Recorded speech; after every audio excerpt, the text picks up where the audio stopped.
Heto na ang NBA rasyon. Sang-ayon si Coach Steve Kerr sa lumabas na balita na kinokonsidera ni Adam Silver na paikliin ang mga quarters sa NBA sa 10 minuto lamang kagaya ng FIBA.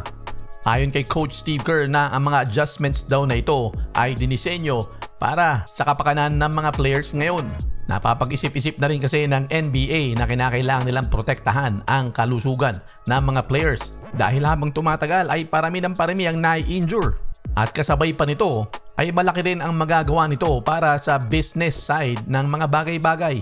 Pag inisip mo nga naman, malaking bagay ang 8 minuto mula sa 48 minutes ng paglalaro to 40 minutes. Sinusuportahan ito ni Coach Steve Kerr dahil nga naman sa mga konsiderasyon na kagaya ng fatigue, mga gastusin ng mga koponan, kasama na rin ang load management at injuries. Malaking dahilan sa mga ito ay ang 82 game schedule ng NBA.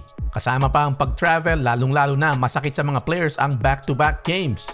Ang malaking challenge lamang na kinakaharap ng NBA kapag ginawa nila ito ay yung mga television deals, sponsorships at ticket sales, considering na naglalakihan ang mga sweldo ng mga players.